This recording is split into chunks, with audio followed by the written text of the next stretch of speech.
Well, this week in Britain, the multicultural left have had their knickers in a twist because the Prime Minister dared to criticise their sacred ideology. In fact, he did more than criticise it, he condemned it outright as a failure, and about time too.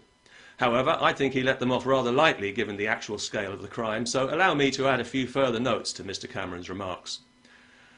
Multiculturalism would be a good thing if it was what it pretends to be, which is a society where everyone is equally respected and mutually enriched. What could be better?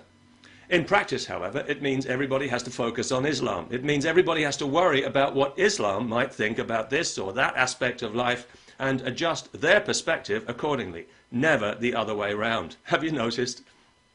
And this is a problem we have with a whole host of very positive sounding words that have become multicultural words in that they no longer mean what they say. These words now have a sugar coating and a poison centre. Diversity, for example. Who could fail to be enriched by genuine diversity?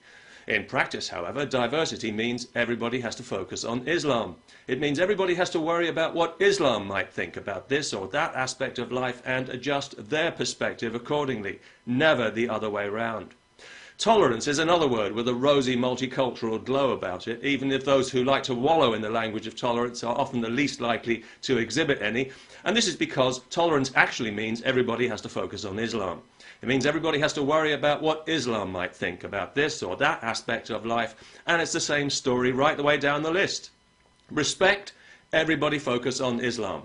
Community cohesion, Islam again. Bridge building, mutual understanding, everybody focus on you-know-who. Cultural awareness, you've guessed it. Would you like a crash course now in cultural awareness? Here it comes. Islam should get whatever it demands. All criticism of it is racism. That's it. You are now as culturally aware as you will ever need to be. Isn't that reassuring? The word multiculturalism only exists because of the religion of peace. It was invented to cushion the fact that Islam dominates, it doesn't integrate. We've had different cultures living side by side in Britain for years before this religion came along, but it was only then they had to coin this euphemism to hide the unpleasant truth and to soften us up for the inevitable incessant demands for separate standards and special treatment. Some people call it stealth jihad, and if you'd like to see an example of it, up close and personal, just check your dinner plate.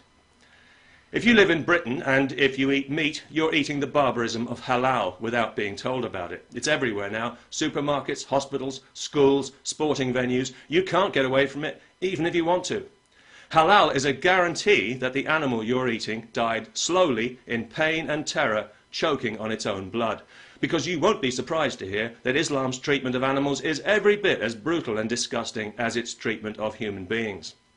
Religious slaughter violates our laws on animal cruelty in Britain, but we allow it because Muslims, and Jews for that matter, insist on behaving as if it's still the Bronze Age, effectively torturing animals to death for the sake of their primitive superstitions. You can bet your life that if Christians engaged in this kind of self-indulgent cruelty, it would have been stamped out a long time ago. As it's not economically viable to process this meat separately, and as there can be no compromise with Islam because that might cause offence, heaven forbid, it goes without saying that everybody has to do it the Muslim way. Supermarkets are refusing to label this stuff. They don't want people to know what they're buying because they know that if they did, they wouldn't buy it. And the government, Mr. Cameron's government, is letting them get away with this. And it means that if you live in multicultural Britain, you are having Islam literally shoved down your throat. How does it taste? Does it taste like peace?